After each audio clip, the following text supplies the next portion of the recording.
Bonjour et bienvenue dans cette nouvelle vidéo, dans cette série de vidéos pour répondre aux questions que vous aurez probablement à l'examen du droit commercial. D'accord? Donc, on est arrivé à la 8e question. Donc, au cas où vous aurez cette question à l'examen, présenter ou bien définir la signification du registre de commerce. C'est ce qu'on va voir dans cette vidéo. D'accord? Donc, voilà. On va voir la signification du registre de commerce, on va voir les opérations effectuées du registre de commerce et comment s'organise, voilà, comment le registre de commerce est organisé. D'accord? Donc, premièrement, qu'est-ce que ça veut dire?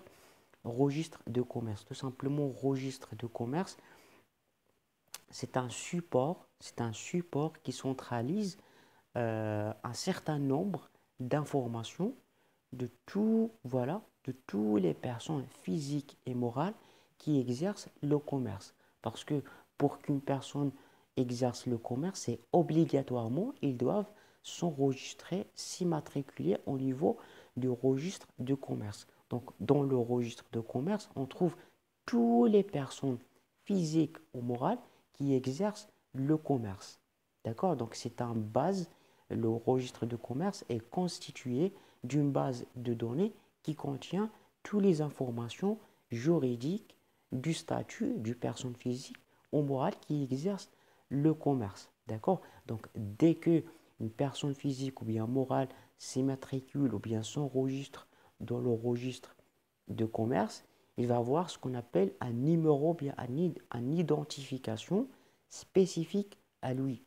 C'est ce qu'on appelle le code sirène. Le code sirène, donc c'est un code qui est propre, qui permet d'avoir une documentation, ou bien dès que par exemple dans un système, dès qu'on tape le numéro sirène, on va avoir toutes les informations nécessaires liées à la personne, son adresse, le nom, l'activité, la date de création, etc. D'accord? Donc c'est ce qu'on trouve dans le registre de commerce. Les opérations, bien, les opérations euh, réalisées dans le registre de commerce, c'est que on peut dire qu'il y a trois types d'opérations. Il y a l'immatriculation, modification de statut et la radiation.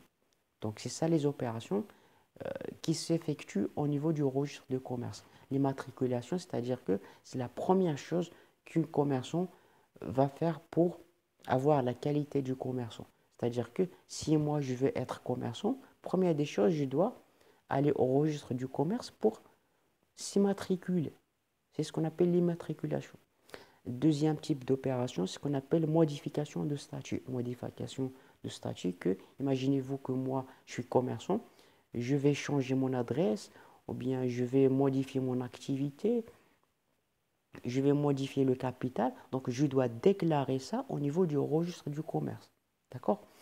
Troisième type, c'est ce qu'on appelle la radiation. La radiation, c'est-à-dire le fait de, voilà, de quitter l'activité commerciale. Imaginez-vous que moi, je vais quitter mon activité commerciale, je dois déclarer ça pour supprimer mon identification dans le registre du commerce. D'accord? C'est ça les opérations effectuées, réalisées dans le registre du commerce. Donc, comment s'organise le registre du commerce? Au Maroc, je parle du cas de Maroc, il y a deux registres de commerce, le registre national et les registres locaux. Le registre local, national, c'est un registre qui existe à Rabat, à l'Office marocain de la propriété commerciale, l'OMPIC, qui permet de centraliser toutes les informations des registres locaux. Les registres locaux, ça existe dans plusieurs villes. Ça existe dans les tribunaux de commerce ou bien les tribunaux du premier instant. Voilà. Par exemple, pourquoi? Par exemple, une personne de Agadir ou bien de Fès ou bien de Oujda, au lieu de se déplacer à Rabat pour s'enregistrer, ils peuvent juste déplacer au tribunal le plus proche de lui pour faire la demande. D'accord? C'est ça la différence. D'accord? Donc voilà, c'est ça le registre du commerce. J'espère que vous l'avez compris. Si vous ne l'avez pas encore compris, vous pouvez me le dire dans les commentaires. Allez, c'est tout pour cette vidéo. Je vous dis bon courage et à la prochaine vidéo.